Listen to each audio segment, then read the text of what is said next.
I'm the Liminal Witch, and today is Wednesday, January 7th, so happy Wednesday, everybody. It's Witchy Wordy Wednesday, and you know what? I keep, I'm feeling pretty good this year, so I keep forgetting to, get present first. I'm like bursting at the seams with the message, but let's get present before we go any further, okay? We're gonna in through the nose. Hold it to become present in this present moment. Exhale through the mouth.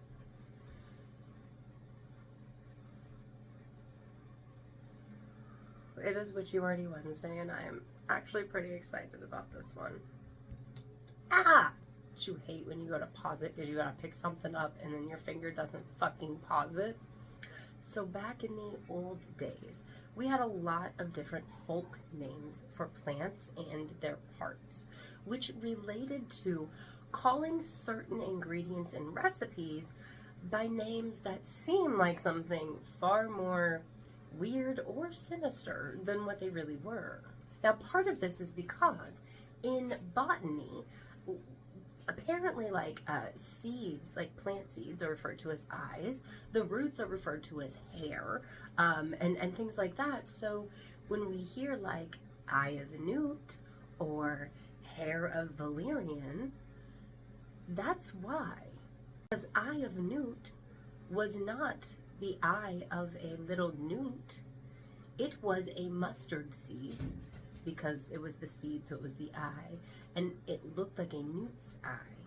So that's why they called it Eye of Newt when you needed wild mustard seed.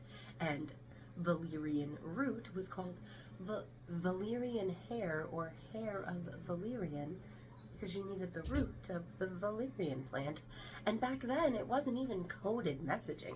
Later it was probably used as coded messaging, but in the back when these terms were first coined, it was simply because we used folk names for plants, because most folk were just living on their homesteads and shit.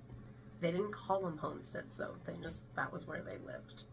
Now you might see in a recipe you need wool of bat or wing of bat, and that is one reason for that is because there is like some people's translations of double toil and trouble, Macbeth play, whatever, they call it wool of bat, some call it wing of bat in the actual Weird Sisters recipe.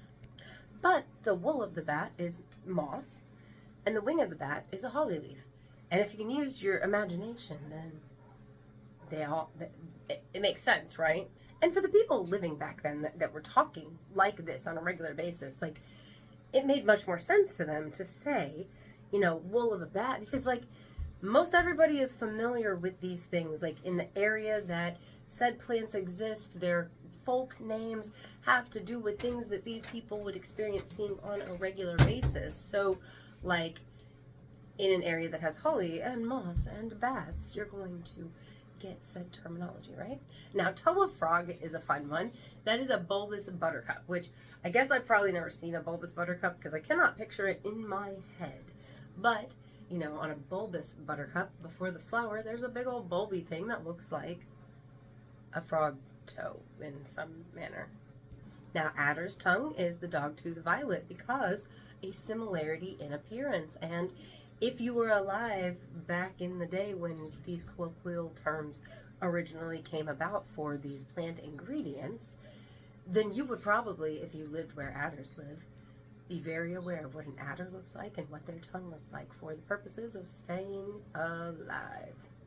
And then there's bear's foot, which is lady mantle, which again, a plant that represents a thing we are familiar with, whether it is a familiarity that makes us feel all safe and warm and happy, or as a lot of these ingredients are, things that we are taught to watch out for. So it makes sense from we're taught to watch out for these things that may cause us harm, right? So here are plants that look like those things that we're already used to watching out for.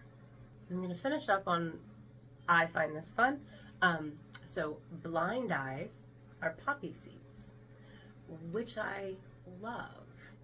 Because one of the first spells I learned about poppy seeds was soaking poppy seeds in wine and then drinking it, and that's an invisibility spell. An invisibility spell from like thousands of years ago? I don't know. And then there's Clear Eye, which is clary sage, which, if you know about clary sage, kind of says everything as to why the folk name for it might be Clear Eye. So I hope you've enjoyed today's Witchy Wordy Wednesday. I was really excited about this one because, as you may know if you are a fan of Witchy Wordy Wednesday, last year I was not having the I was like, oh, every word I can think of, like I've got over potions, I've got over unguents, and I'd gone through everything I could think of.